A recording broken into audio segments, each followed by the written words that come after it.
Hi guys ఎలా ఉన్నారు? Welcome to our channel. IPL start అయినప్పటి కానుంచి మన ఛానల్‌లో ఐపీఎల్ న్యూస్ వస్తుందని తెలుసు కదా! అయితే ఈరోజు మనం ఎస్ఆర్‌హెచ్ వర్సెస్ సీఎస్‌కే మ్యాచ్ గురించి మాట్లాడుకుందాం. దానికన్నా ముందుగా మన ఛానల్‌ని సబ్స్క్రైబ్ చేసుకొని లైక్ బటన్‌ని హిట్ చేసేయండి. అండ్ మన ఛానల్‌లో ఇలాంటి వీడియోస్ ఇంకా చాలా ఉన్నాయి. ఒకసారి ట్రై చేసేయమంటున్నాను నేను. మొత్తానికి మన ఎస్ఆర్‌హెచ్ 12 ఇయర్స్ తర్వాత సీఎస్‌కే చపాక్‌లో గెలిచిందని అయితే చెప్పుకోవాలి. ఇదైతే అరుదైన రికార్డ్ అని కూడా చెప్పుకోవచ్చు. టు బీ ఫ్రాంక్ ఇంకా ఫైనల్లీ సీఎస్‌కే అనేది ఔట్ ఆఫ్ ద టోర్నమెంట్ అయిపోయిందని కూడా చెప్పాల్సిందే. ఫస్ట్‌గా వచ్చిన రుతురాజ్ గైక్వాడ్ నుంచి కెప్టెన్సీ బాగోక మరియు హెల్త్ ఇష్యూస్ వల్ల అతన్ని తీసేసి ధోనీని తీసుకురంగా తనదైన స్టైల్‌లోనే టీమ్‌ని ముందుకు సాగించాడు. అయినా కూడా కొన్నిసార్లు తప్పదు కదా! ఓటమిని అనేది అందరూ యాక్సెప్ట్ చేయాల్సిందే. అలాగే ధోనీ ఇప్పుడు యాక్సెప్ట్ చేసేసి ఇంకా ఇంటి దారిన పట్టాల్సి వచ్చేసింది. ఇంకా సీఎస్‌కేకి ఇలాంటి ఛాన్సులు లేవు ప్లే ఆఫ్‌కి క్వాలిఫై అవ్వటానికి. ఎస్ఆర్‌హెచ్ కూడా ఇప్పుడు వరుసగా 5 మ్యాచ్‌లున్నాయి. ఈ 5 మ్యాచ్‌లో గెలిస్తేనే ప్లే ఆఫ్‌కెళ్ళే ఛాన్స్ ఉంటుంది. ఇందులో ఒక్క మ్యాచ్ ఓడిపోయినా కూడా ఇంకా కష్టమే అని అయితే చెప్పుకోవాల్సిందే. నిన్న జరిగిన మ్యాచ్ అయితే చాలా అంటే చాలా రసవత్తంగా సాగింది. దాని గురించి తెలుసుకుందాం ఇప్పుడు పదండి. టాస్ గెలిచిన ప్యాట్ కమిన్స్ బౌలింగ్ తీసుకోవడంతో ఇంకా ఎస్ఆర్‌హెచ్ టీం అంతా బౌలింగ్‌లో దిగింది. బ్యాటింగ్‌లో దిగిన సీఎస్‌కే వాళ్ళు ఒకళ్ళ తర్వాత ఒకళ్ళు ఔట్ అవుతూనే ఉన్నారు. ఫస్ట్ ఓవర్‌లో షమి తీసిన డకౌట్ కాడ్నుంచి మొదలు సరిగ్గా ఎవరూ ఆడలేదనైతే చెప్పుకోవాలి. ఇంకా ధోనీ గారు కూడా 6 రన్‌లకే ఔట్ అవ్వటం సీఎస్‌కే టీమ్‌నంతా బాధకు గురిచేసిందనైతే చెప్పుకోవాల్సిందే.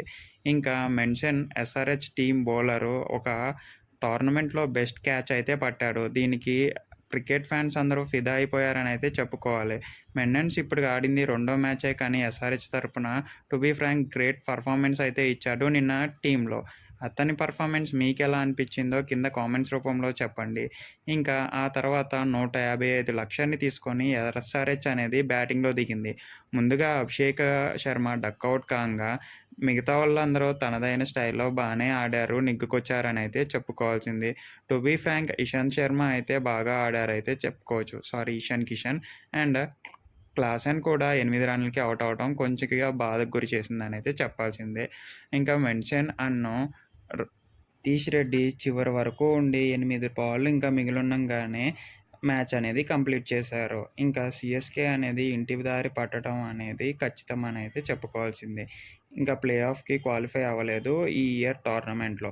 ఎస్ఆర్‌హెచ్ కూడా 5 మ్యాచ్‌లు వరుసగా గెలవాలి. గెలిచేద్దా అనే డౌట్ అందరికీ కూడా ఉంది. నెక్స్ట్ వచ్చేది జీటీ మరియు ఆర్సీబీ మ్యాచ్‌లు కదా! ఏది ఎట్లా గెలుస్తదో అనైతే కొంచెం డౌట్‌గా ఉన్నాయని అయితే చెప్పుకోవచ్చు.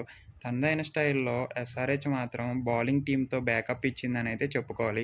ఇప్పటి వరకు ఏ మ్యాచ్‌లో కూడా చక్కగా బౌలింగ్ ఎయని ఎస్ఆర్‌హెచ్ టీము నిన్న మాత్రం బౌలింగ్ టీమ్‌లో చాలా అంటే చాలా స్ట్రాంగ్‌గా కనిపించింది. హర్షద్ పటేల్ దీనికి 100 మార్క్స్ ఇవ్వాల్సిందే. ఆ వీడియోలు మీకు నచ్చితే అందరూ లైక్ చేసి సబ్స్క్రైబ్ చేయండి. అలాగే కిందనున్న టెలిగ్రామ్ గ్రూప్‌లో జాయిన్ అయితే అక్కడ మీకు ప్రతి డీల్స్ మరియు ఆఫర్స్ అమెజాన్, ఫ్లిప్‌కార్ట్, మీషో నుంచి వచ్చే దాంట్లో 50-90% తగ్గుద్ది.